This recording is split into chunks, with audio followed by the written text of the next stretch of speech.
بسم الله الرحمن الرحيم.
الحمد لله نحمده ونستعينه ونستغفره ونؤمن به ونتوكل عليه ونعوذ بالله من شرور أنفسنا وسيئات أعمالنا من يهده الله فلا مضل له ومن يضلله فلا هادي له وأشهد أن لا إله إلا الله وحده لا شريك له وأشهد أن محمدا عبده ورسوله أما بعد فإن خير الحديث كتاب الله وخير الهدي هدي محمد صلى الله عليه وسلم وشر الأمور محدثاتها وكل محدثة بدعة وكل بدعة ضلالة وكل ضلالة في النار. أعوذ بالله من الشيطان الرجيم. قد كانت لكم أسوة حسنة في إبراهيم والذين معه إذ قالوا لقومهم إنا براء منكم ومما تعبدون من دون الله كفرنا بكم وبدا بيننا وبينكم العداوة والبغضاء أبدا. ہر طرح کی حمد و ثنا، تعریف و توصیف، عظمت و بڑائی اللہ رب العزت کے لیے ہے، جس نے ہمیں اس دار فانی میں پیدا کیا اور پھر تمام مخلوقات میں سب سے اشرف اور افضل بنایا، اور پھر اس کا خصوصی فضل و کرم تھا کہ اس نے ہمیں اپنے حبیب کا امتی ہونے کا شرف اور اعزاز بخشا۔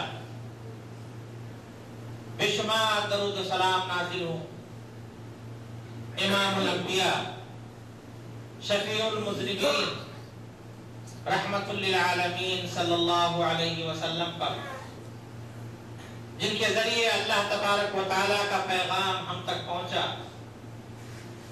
اللہ تبارک و تعالیٰ نے اپنے بندوں کی رشد و ہدایت کے لیے 1,24,000 انبیاء کرام مبعوث فرمائے،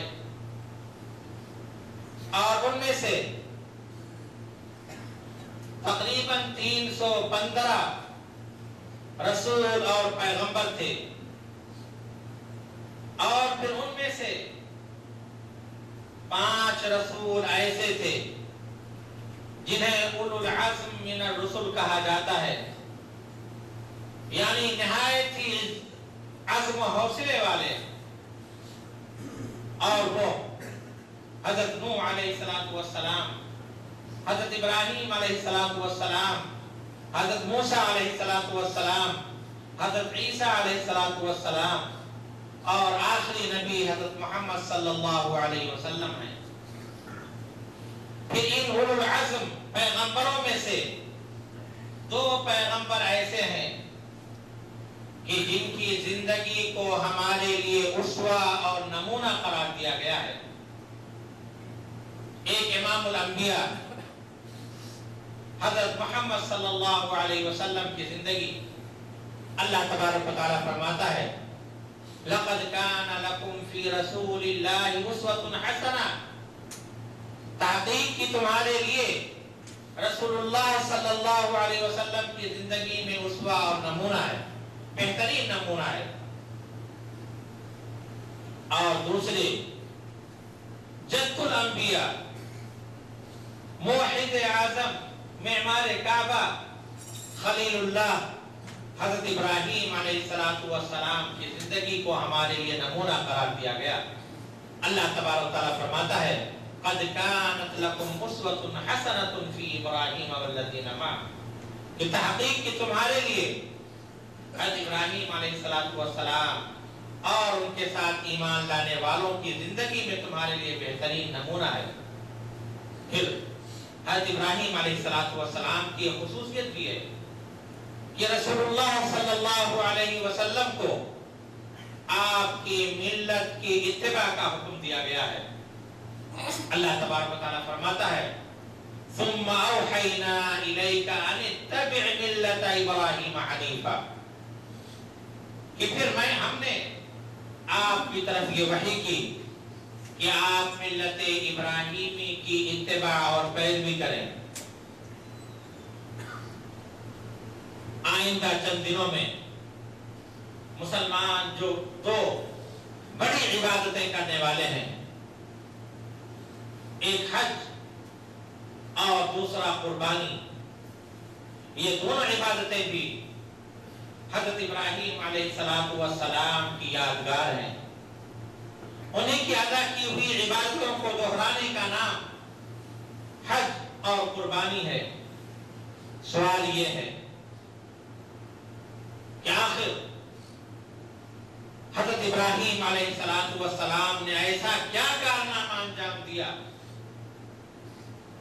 ایسا کیا انہوں نے کیا، ان کی کون سی ادا اللہ تبارک و تعالیٰ کو بھا گئی کہ اللہ تبارک و تعالیٰ نے ہمیشہ ہمیش کے لیے ان کی ادا کی ہوئی عبادتوں کو یادگار بنا دیا.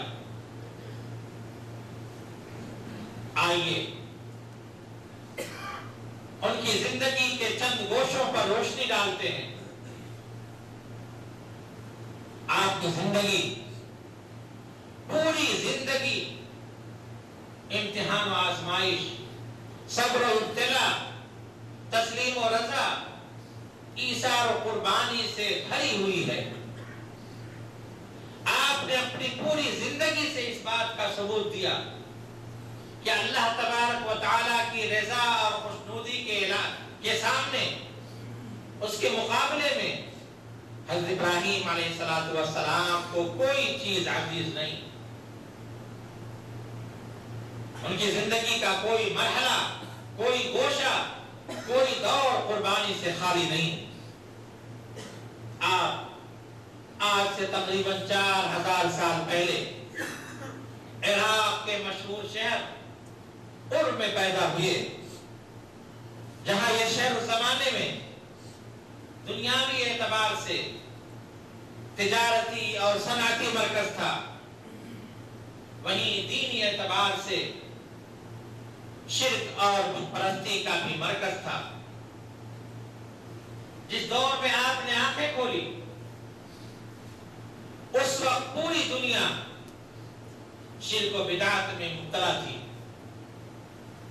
جس قوم میں آپ پیدا ہوئے وہ قوم ستارہ پرست قوم تھی. سورج، چاند، ستارے اور دیگر سیارے ان کے خدا تھے، اور شاہی خاندان انہی دیوی دیوتاؤں کے اولاد ہونے کا دعویٰ کرنے کی وجہ سے ان کا رب مانا جاتا تھا. جس خاندان میں پیدا ہوئے وہ خاندان پروتوں کا خاندان تھا، اور اپنے قوم کو ستارہ پرستی کے جال میں پھانسنے کا سب سے زیادہ ذمہ دار یہی تھا آپ کا باپ آزر یہ بہت بڑا مہنت اور بہت بڑا پروہت تھا. ایسے دور اور ایسی جگہ، ایسے قوم اور ایسے خاندان میں آپ پیدا ہوئے. اگر آپ بھی عام روش پر چلنے والے ہوتے تو اسی راستے پر چلتے جس پر آپ کی برادری، خاندان کے لوگ اور پورا زمانہ چل رہا تھا. لیکن انہوں نے اپنے باپ دادا اور بزرگوں کے طریقے کو بلا چوچرا قبول کرنا پسند نہیں کیا. ہوش سنبھالنے کے بعد تحقیق کرنا ضروری سمجھا کہ جن عقیدوں اور اصولوں پر ان کے بزرگوں نے عمارت قائم کی ہوئی ہے وہ صحیح بھی ہے یا غلط. ایک ایک کو جانچ کر کے دیکھا کہ ان پر خدائی کا دعویٰ کہاں تک صحیح ہے. ستارے کو دیکھا، چاند کو دیکھا، سورج کو دیکھا اور بالآخر یہ بے لاگ رائے قائم کی کہ یہ سب اللہ کے بندے اور مخلوق ہیں. خدائی صرف اس ہستی کی ہے جس نے زمین اور آسمان کو پیدا کیا. اس حقیقت کو جان لینے کے بعد ان لوگوں کا طریقہ اختیار نہیں کیا جو حق کو جان لینے اور سمجھ لینے کے بعد اس کو قبول نہیں کرتے، بلکہ حق معلوم ہونے کے بعد اس کے قبول کرنے میں لمحہ بھر کی تاخیر نہیں کی. فوراً یہ اقرار کر لیا انی وجہت وجہی للذی فطر السماوات والارض حنیفا وما انا من المشرکین، کہ بے شک میں یکسو ہو کر کے اس ذات کی طرف اپنے چہرے کو پھیر رہا ہوں جس نے زمین اور آسمان کو پیدا کیا اور میں مشرکوں میں سے نہیں. اس اقرار کے بعد اس نے اپنی برادری اور قوم میں یہ اعلان کر دیا کہ میرا راستہ تم سے الگ ہے، شرک اور بت پرستی میں میں تمہارا ساتھ نہیں دے سکتا. یہ اس شخص کی پہلی قربانی تھی، یہ پہلی چھری تھی جو اس نے باپ دادا کی اندھی تقلید پر اور نفس کی کمزوریوں پر پھیر دی، جس کی وجہ سے ایک آدمی زمین کے خلاف اس لیے چلتا رہتا ہے، زمین کی آواز کے خلاف اس لیے چلتا رہتا ہے کہ اس کی برادری، اس کے قوم اور پورا زمانہ چل رہا ہے. اس حقیقت کو جان لینے کے بعد وہ خاموش نہیں بیٹھا، بلکہ یہ عزم لے کر کھڑا ہو گیا کہ اپنے قوم، اپنی برادری کو توحید کی دعوت دے گا اور شرک سے روکے گا. اس پر یہ حقیقت کھل گئی تھی کہ توحید یہی کائنات کی اصل حقیقت ہے اور شرک ایک بے بنیاد چیز ہے. اور وہ یہ بھی جان چکا تھا کہ وہ سارے لوگ جو توحید کے بجائے شرکیہ عقیدوں اور مشرکانہ اصولوں پر اپنے اخلاق، اپنے عقیدے اور تہذیب و تمدن کی بنیاد قائم کیے ہوئے ہیں، وہ سب گمراہی میں ہیں. چنانچہ وہ بے چین ہو گیا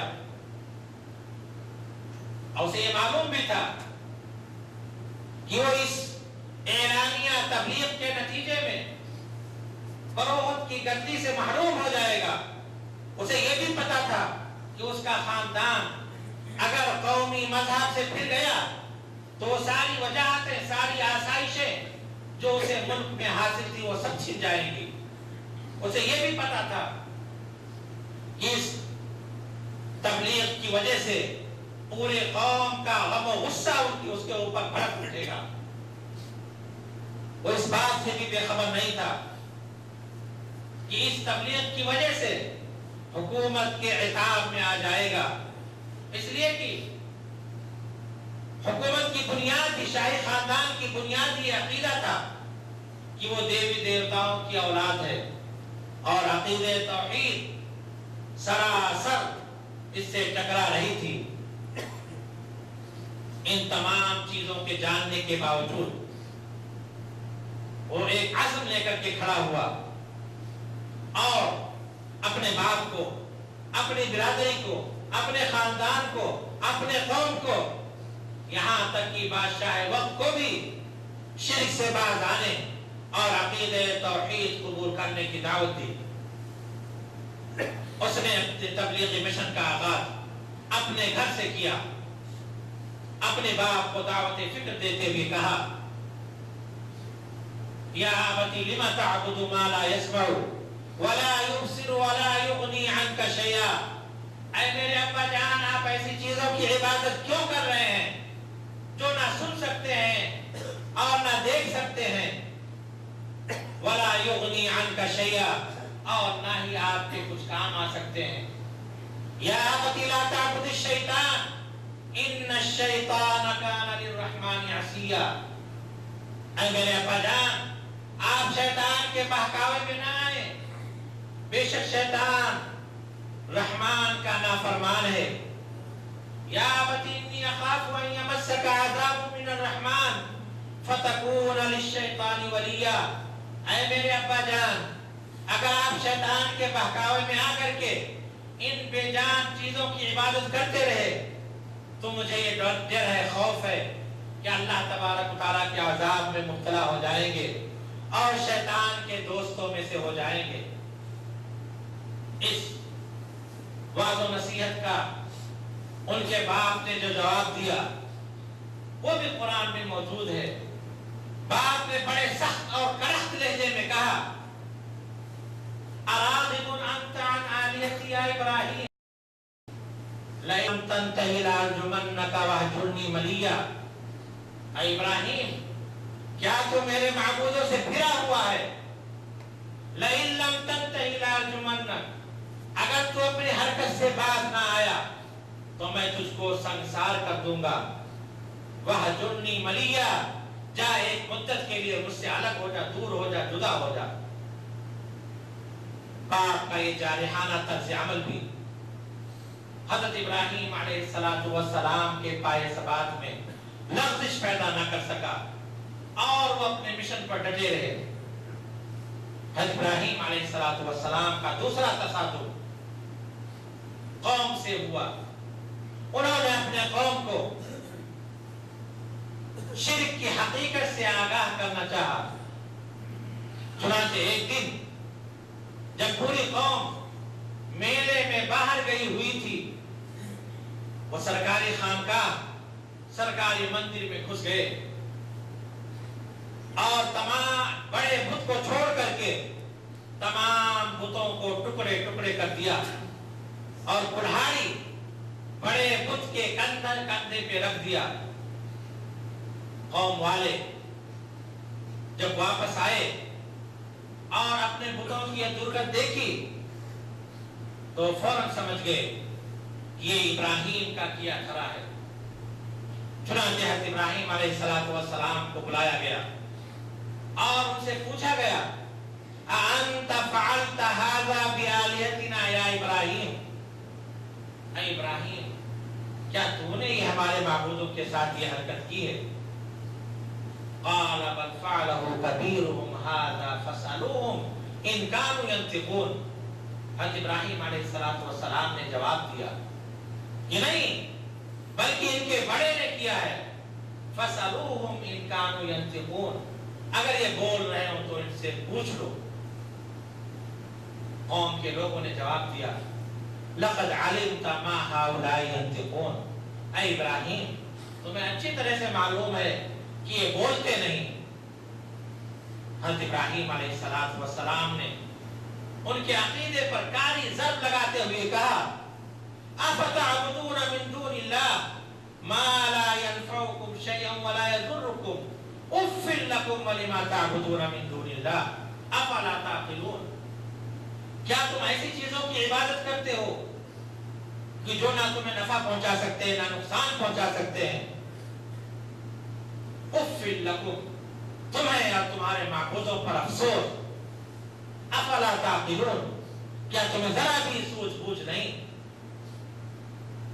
حضرت ابراہیم علیہ السلام کے وعظ و نصیحت کا یہ اثر ہونا چاہیے تھا کہ ان کی پوری قوم باطل پرستی سے تائب ہو کر ملت حنیفی اختیار کر لیتی اور کجروی کو چھوڑ کر کے صراط مستقیم پر چلنے لگتی، لیکن دلوں کی کجی، نفوس کی سرکشی، متبلدانہ ذہنیت، باطنی خباثت انہیں اس طرف آنے نہیں دیا۔ ان کے پاس کام تھے لیکن حق کی بات سننے سے بہرے تھے، ان کے پاس زبان تھی لیکن حق بات کی گویائی سے گم تھی، ان کے پاس آنکھ تھی لیکن حق کی بصارت سے وہ حق کی بصارت کو نہیں دیکھ سکتے تھے، نابینا تھے۔ ادھر بادشاہ نمرود کو جب معلوم ہوا تو اس نے حضرت ابراہیم علیہ السلام کو برا بھیجا اور ابراہیم علیہ السلام سے کہا کہ ابراہیم، کیا بات ہے کہ تم اپنے باپ دادا کے دین سے پھر گئے ہو اور مجھے رب نہیں مانتے؟ حضرت ابراہیم علیہ السلام نے کہا کہ میں الہ واحد کا پرستار ہوں اور اس کے علاوہ کسی کو اپنا رب نہیں مانتا۔ بادشاہ نمرود نے کہا، اچھا بتاؤ تمہارے رب کے اندر وہ کون سی خوبی، وہ کون سی صفت ہے جس پر میں قادر نہیں؟ حضرت ابراہیم علیہ السلام نے کہا، ربی الذی یحیی و یمیت، کہ میرا رب تو وہ رب ہے جو موت و حیات کا مالک ہے۔ نمرود موت و حیات کی حقیقت سے ناشنا، نمرود نے کہا یہ کیا بڑی بات ہے، میں بھی تو موت و حیات کا مالک ہوں۔ قال انا احیی و امیت، میں بھی زندہ کرتا ہوں، میں بھی مارتا ہوں، اور دیکھ لو۔ چنانچہ اس نے ایک معصوم آدمی کو بلایا اور اس کو قتل کرا دیا، اور ایک سزائے موت کے قیدی کو بلایا اور اس کو چھوڑ دیا۔ کہا دیکھو میں بھی موت و حیات کا مالک ہوں۔ حضرت ابراہیم علیہ السلام سمجھ گئے کہ یہ موت و حیات کے حقیقت سے ناشنا ہے اور اپنے قوم کو مغالطے میں ڈالنا چاہتا ہے۔ چنانچہ اور بدیہی دلیل اس کے سامنے پیش کی۔ حضرت ابراہیم علیہ السلام نے کہا، فَإِنَّ اللَّهَ يَأْتِي بِالشَّمْسِ مِنَ الْمَشْرِقِ فَأْتِ بِهَا مِنَ الْمَغْرِبِ، کہ میرا پروردگار، میرا الہ وہ ہے، وہ ہستی ہے جو سورج کو مشرق سے لاتی ہے اور مغرب میں ڈبوتی ہے۔ اگر تو خدائی کا دعوے دار ہے تو لا مغرب سے نکال کر دکھا۔ فَبُهِتَ الَّذِي كَفَرَ، تو کافر وہ حق کا پکا رہ گیا۔ حضرت ابراہیم علیہ السلام کے اس مدلل اور مشکل جواب پر غور کرنے کے بجائے اس نے یہ فیصلہ صادر کیا، یہ حکم جاری کیا، حَرِّقُوا وَانْصُرُوا آلِهَتَكُمْ إِن كُنتُمْ فَاعِلِينَ، کہ اس کو جلا دو اور اپنے معبودوں کی مدد کرو اگر تم ایسا کرنے والے ہو۔ بادشاہوں اور حکمرانوں کا ہمیشہ سے یہ طریقہ رہا ہے کہ جب دلیل کے میدان میں شکست کھا جاتے ہیں تو بزور قوت اپنی بات منوانا چاہتے ہیں، لیکن حضرت ابراہیم علیہ السلام کو یہ ظالمانہ فیصلہ بھی عقیدہ توحید سے منحرف نہ کر سکا۔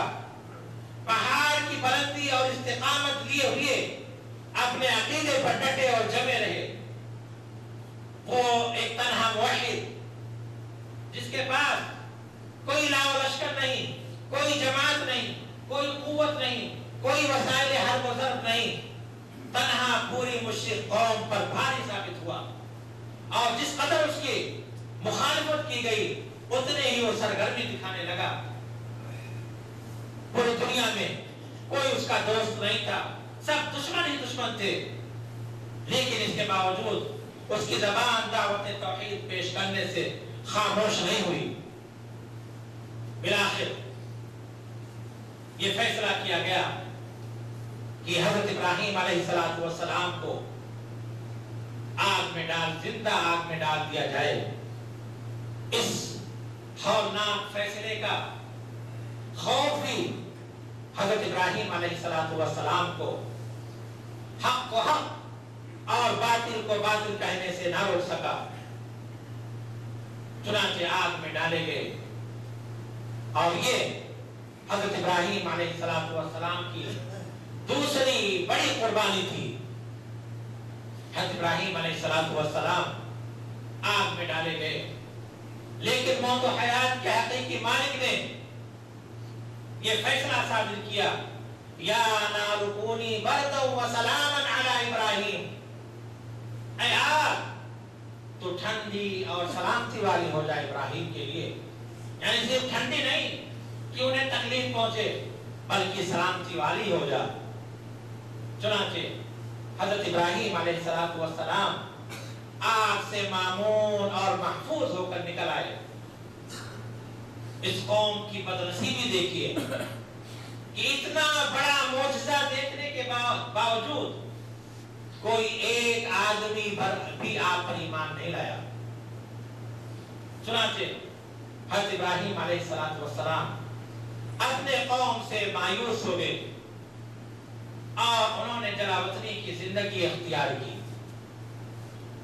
آس پاس کے جتنے بھی ممالک تھے جہاں پر وہ جا سکتے تھے اس وقت سارے بت پرست تھے.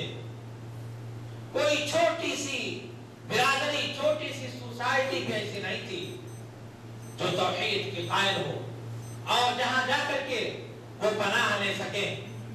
امن اور چین پانے کی صرف ایک صورت تھی کہ دعوت توحید سے اپنی زبان کو خاموش کر لیں. لیکن اللہ کے بندے جہاں بھی گئے خاموش نہیں رہ سکے. اللہ کے بندوں کو یہ دعوت دیتے رہے کہ دوسروں کی بندگی چھوڑ کر اللہ تبارک و تعالیٰ کی بندگی قبول کرو. اس تبلیغ کا نتیجہ یہ رہا کہ اپنا ملک چھوڑ کر کے بھی کہیں بھی انہیں چین و سکون کی زندگی بسر کرنا نصیب نہ ہوا. پوری زندگی ملک کی خاک چھانتے ہوئے گزر گئی. کبھی مصر, کبھی شام, کبھی فلسطین, کبھی حجاز, پوری زندگی اسی میں گزر گئی اور انہیں کسی ٹھکانے کی طلب بھی نہیں تھی. انہیں کھیت, مال مویشی اور کاروبار کی طلب بھی نہیں تھی. انہیں زندگی کے عیش و آرام اور ساز و سامان کی طلب نہیں تھی. انہیں اگر طلب یہ تھی تو یہ کہ جس حق پر وہ ایمان لایا ہے اس حق کا کلمہ بلند ہو اور لوگ گمراہی کا راستہ چھوڑ کر کے صراط مستقیم پر آ جائیں. یہی طلب انہیں پوری زندگی ملک لیے پھرتی رہی. ایک مرتبہ اپنی بیوی حضرت سارہ کے ساتھ مصر گئے, مصر سے گزر ہوا. بادشاہ کو جب پتہ چلا تو اس نے ان کی بیوی کو بلا لیا اور ان کے ساتھ دسترازی کرنے کی کوشش کی. حضرت سارہ نے اللہ تبارک و تعالیٰ سے دعا کی اور اس دعا کے نتیجے میں بادشاہ اللہ کی پکڑ میں آ گیا.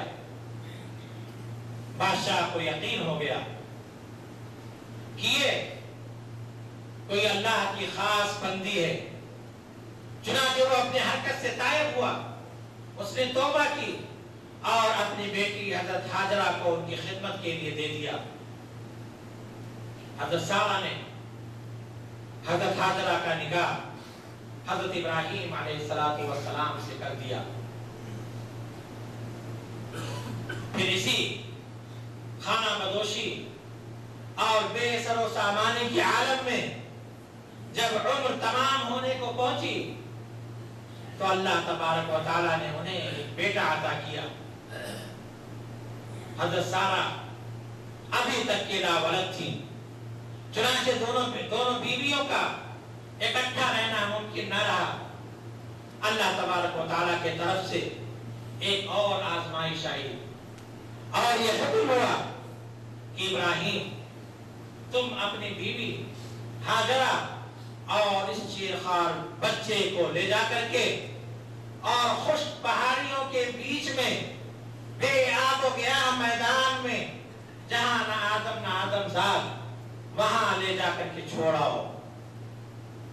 چنانچہ حضرت ابراہیم علیہ السلام اللہ کے حکم پر یہ ایک اور بڑی قربانی دینے کے لیے تیار ہوئے. اور اس کے بعد حضرت ابراہیم علیہ السلام کیسے پہنچے، وہاں پہ کیا ہوا اور اس کے بعد کیا ہوا، انشاءاللہ ان سب موضوع پر اگلے خطبے میں روشنی ڈالی جائے گی. سوال یہ ہے، غور کرنے کا مقام یہ ہے کہ حضرت ابراہیم علیہ السلام جنہوں نے حق کی تبلیغ کے لیے اتنی قربانیاں دی ہیں، اور اللہ تبارک و تعالیٰ نے حضرت ابراہیم علیہ السلام کی زندگی کو ہمارے لیے اسوہ اور نمونہ بنایا ہے، تو سوال یہ ہے کہ ہم اس حکم پر کہاں تک عمل کر رہے ہیں، کہاں تک ہم توحید کی دعوت دے رہے ہیں.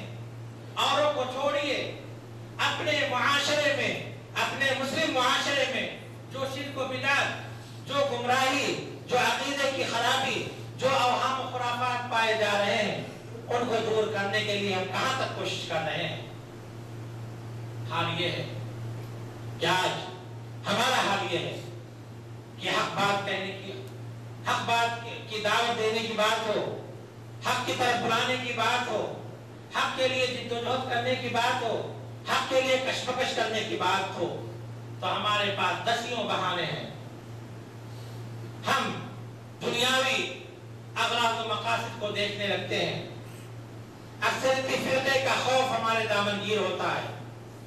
حکومت کے دھر پکڑ کر سے ہم ڈرنے لگتے ہیں. میرے بھائیوں، حضرت ابراہیم علیہ السلام کے اسوے اور نمونے کا تقاضا یہ ہے کہ ہم بلا خوف و خطر، بغیر کسی ملامت کرنے والے کے ملامت کی پرواہ کرتے ہوئے حق بات لوگوں تک پہنچائے. خواہ باپ ناراض ہو، خواہ ماں ناراض ہو، خواہ برادری والے ناراض ہو، خواہ قوم والے ناراض ہو، لیکن ہم حق بات پہنچانے میں ذرا بھی جھجک محسوس نہ کریں. اللہ تبارک و تعالیٰ سے دعا ہے کہ اللہ تبارک و تعالیٰ ہمیں رسول اللہ صلی اللہ علیہ وسلم اور حضرت ابراہیم علیہ السلام کے اسوہ اور نمونہ پر چلنے کی توفیق عطا فرمائے، اور جب تک ہمیں زندہ رکھے اسلام پر زندہ رکھے، اور جب ہمیں موت دے تو ایمان کی حالت میں موت دے. اقول قولی ھذا واستغفر اللہ لی ولکم ولسائر المسلمین من کل ذنب فاستغفروه انه هو الغفور الرحیم.